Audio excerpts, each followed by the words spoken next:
Okay everybody, welcome back to the channel. So I've got a really good video for you today which is going to really improve your golf. And I've got a training aid which I feel every golfer should have. A golfer from any sort of standard will improve using this particular aid. So question to you guys I'm going to ask now, do you hit the ball heavy, ground before ball contact? Do you scoop the golf ball? Do you hit your golf ball too high on its ball flight? Do you lack penetration of that ball flight through the air? Would you like to compress the golf ball? Would you like to turn better through the golf swing? You know, a lot of really key elements that we would like to try and do through that golf swing, but many of us don't, and this particular training aid will help with all of those.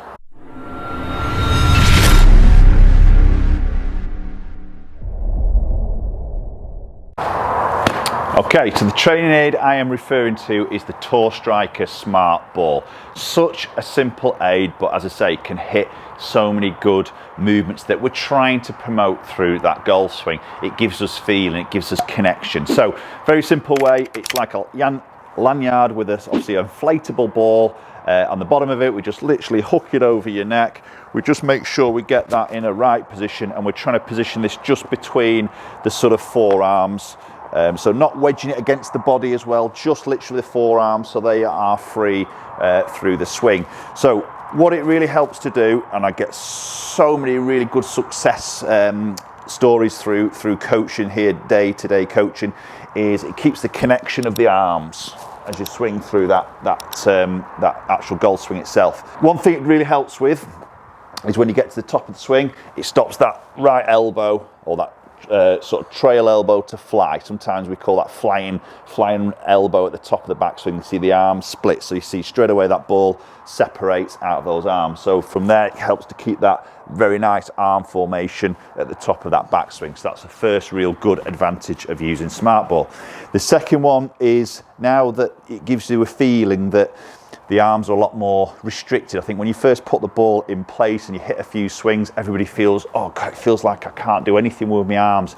It feels a bit wooden, a little bit robotic in a way, which sometimes we associate as not a good thing in the golf swing. But what it does is then you have to sort of find another source to generate the sort of club head speed, don't we? And that source is then going to be the body. So it helps hugely with sequencing of the downswing. So what I mean by that, it's very rare that I see anybody just throw the arms down with the ball in place. What they'll do is they'll start to shift, they'll start to rotate the hips, open up a little bit more, because when you get to this position, you want to get these arms, again, in that nice sort of formation there, keeping that ball in place.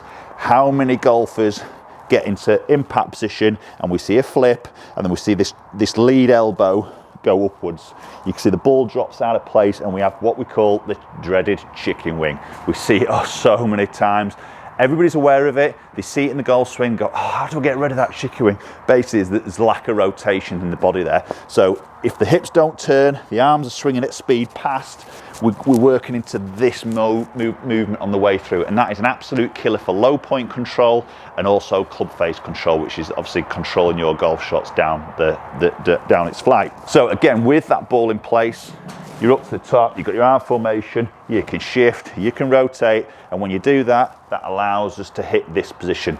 And when we start to work the body and lead the downswing with the body there, we can start to get a little bit more of a forward handle position at impact. So if you're a scooper of the golf ball, the ball's going to help massively. You're going to get that ball to strike, the angle of attack gets a little bit more down. Again, your strikes are going to be absolutely transformed. The ball speed goes up, you're going to hit longer and straighter golf shots. Okay, so I'm just going to hit a couple of shots. I've got a 5-iron in my hands.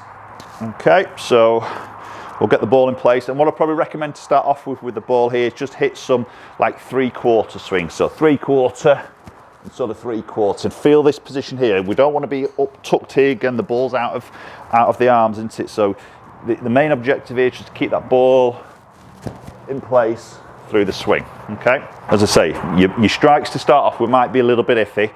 Just persevere with it, because I know it's just a little bit strange for a lot of people when they first put it in position, but as soon as you get used to it, you're going to make some fantastic sequencing through that golf swing.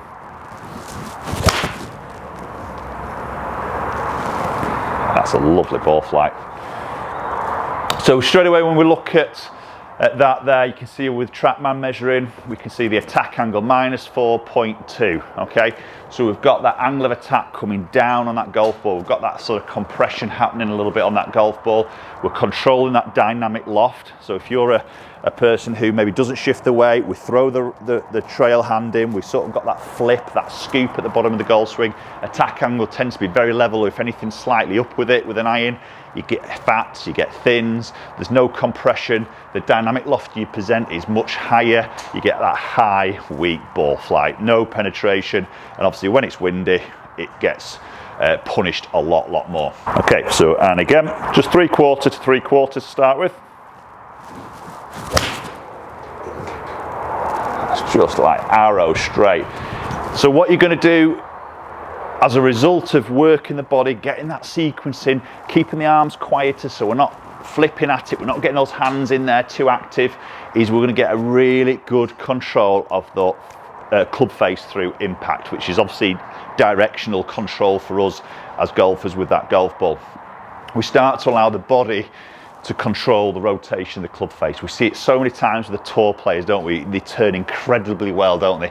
Incredibly early, incredibly aggressively, and then the club face doesn't do a great deal through that actual impact position. Again, the ball will help to do it, and I'm not saying that all of you are going to turn like Dustin Johnson, but it's going to really help to increase a little bit of rotation. And again, that word sequencing is a huge benefit for a lot of golfers.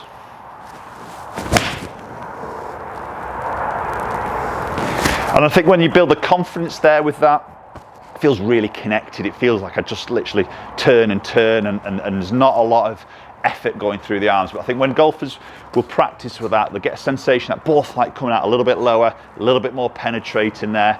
They get some really good confidence. And then you can start to build that up into some slightly longer swings. As I say, maybe at the end of the golf swing there, the ball might sort of drop as we get into the actual finish here. I don't mind that. Obviously, we don't want to be letting go of the ball from the arms on the downswing or just through that impact area. So we'll wind one up a little bit more here. So just get that between the arms. A little bit stronger, a little bit more speed. Just hit that a little bit up the left and try to get away from my camera here. But again, attack angle's good. You see my low point there, which is indicated by that vertical orange line, is past the golf ball. The club head on picture there is where I've made contact with the ball. So I've got the low point way past, and make sure I'm getting that golf ball before that ground. Okay, so as I mentioned, Tour Striker SmartBall. There's a link in the description down below so you can go and grab one of these yourselves. They're not expensive. It's just a great item to have in your golf bag. You can blow it up. It's not too in your face when you're on the driving range. Simple little thing. Fantastic for like pitching the ball as well. I'd always recommend somebody using that when they're just hitting little pitches. You know, think about a pitch shot. We're just literally trying to sort of, you know, set it, and then we just turn the body, don't we? Little pitch shots, amazing to get that arm formation for those. So I think this will benefit any level of golfer. You know, a beginner could use this just to get some ideas of sequencing, how they can get the body working, you know, even down to sort of tour pros. And you see Justin Rose using this all the time. When you ever see him at a tournament on the practice ground, he's always got SmartBall between his arms. Okay, hopefully that'll help. Let me know if you get one of these, or if you've got one of these. I'd love to hear your feedback on it. I get so many, as I say, so much success stories through my coaching. It's a great aid to have. I wouldn't have that without in the studio, you know, my day-to-day coaching here at Penrith Golf Club. So post your comments down below. Let me know your thoughts. If you enjoyed the video, do share it around. If you haven't subscribed and you're enjoying the content I'm putting out there, loads more videos coming your way. Please just consider hitting that subscribe button, and hopefully I'll catch you all very soon.